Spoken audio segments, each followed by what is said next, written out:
Hello friends, welcome to previous notes once again. आज हम इस वीडियो में शॉर्ट नोट डिस्कस करने जा रहे हैं जर्मी बेंथम के बारे में। बहुत ही इम्पोर्टेंट कंट्रीब्यूशन है बेंथम का जूरिस्प्रूडेंस जब हम डिस्कस करते हैं, और हम जो प्रीवियस पेपर के 16 क्वेश्चंस को हम कर रहे हैं उसकी सीरीज को आगे बढ़ाते हुए आज हम शॉर्ट नोट डिस्कस करेंगे जर्मी बेंथम के बारे में। मनु के ऊपर शॉर्ट नोट हम डिस्कस कर चुके हैं। So let's begin. और हाँ, अगर आप जो हम वीडियोस डिस्कस कर रहे हैं अगर आप उसके नोट्स नोट डाउन करना चाहते हैं तो आप हमारी वेबसाइट previousnotes.com पर जाकर इनसे रिलेटेड अपने नोट्स जो है वो नोट डाउन कर सकते हैं। So without wasting any time let's begin. देखिए, सबसे पहले तो जर्मी बेंथम जो है वो 1748 में इनका जन्म होता है लंदन में, और स्टार्टिंग से ही ये बहुत ही इंटेलिजेंट रहते हैं। और जब इनके फादर जो हैं वो भी लॉ की फील्ड से जुड़े हुए थे, जब वो कुछ भी अपनी बुक्स रीड करते थे तो ये उनके साथ बैठकर पढ़ा करते थे। तो बहुत ही इंटेलिजेंट थे स्टार्टिंग से ही। और अगर हम देखें तो इंग्लिश फिलोसोफर एंड ज्यूरिस्ट बहुत ही पॉपुलर जो रहे हैं पास्ट में, जो हम देख रहे हैं 1780 सेंचुरी में, तो बेंथम का कंट्रीब्यूशन बहुत ही ज़्यादा है, बहुत ही रिनाउंड ज्यूरिस्ट रह चुके हैं। और 12 साल की उम्र से ही ये कॉलेज में जाना स्टार्ट कर चुके थे, और इनके फादर को उम्मीद थी कि ये लॉर्ड चांसलर तो बनेंगे ही बनेंगे। लेकिन ये लॉयर तो थे, लेकिन इन्होंने लॉ को प्रैक्टिस कभी नहीं किया।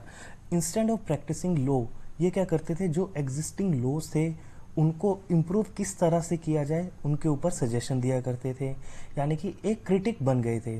ये क्रिटिसाइज करते थे एग्जिस्टिंग लॉ को, और उनमें क्या इम्प्रूवमेंट की जा सकती है उसके ऊपर ये लिखना स्टार्ट कर देते हैं।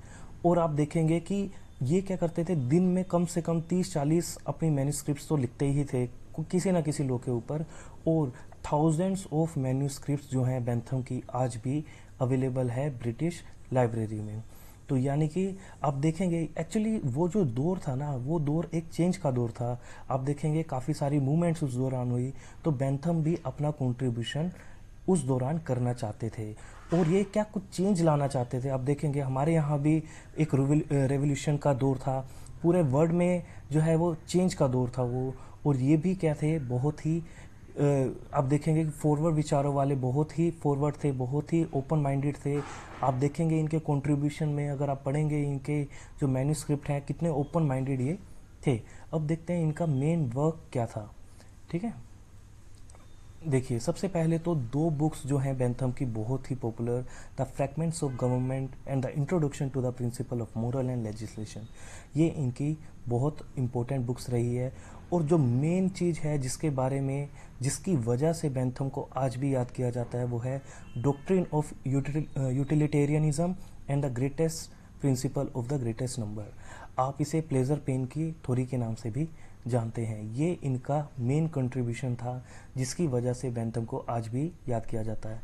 क्या था, ये कहते थे कि वो सारे काम ठीक हैं जो ग्रेटेस्ट हैप्पीनेस देते हैं ग्रेटेस्ट नंबर को।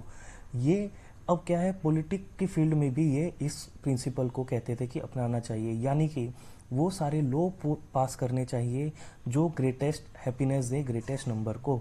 यानी कि अगर कोई प्रिंसिपल, अगर कोई लॉ ज़्यादा हैप्पीनेस देता है ज़्यादा लोगों को, चाहे वो कुछ लोगों को पेन भी दे रहा हो, तो वो लॉ क्या है, वो सही है। ये बेंथम की थ्योरी थी।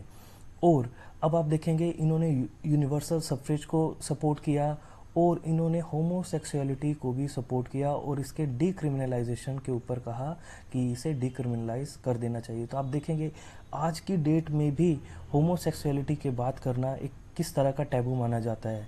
लेकिन आप इमेजिन कीजिए 17 सेंचुरी में, 18 सेंचुरी में अगर कोई होमोसेक्सुअलिटी के बारे में बात करता है तो वो कितना ओपन माइंडेड था, और उनके कितने, आप कह सकते हैं कितने फोर साइटेड विचार थे, कितना दूर का वो देख रहे थे उस टाइम पर।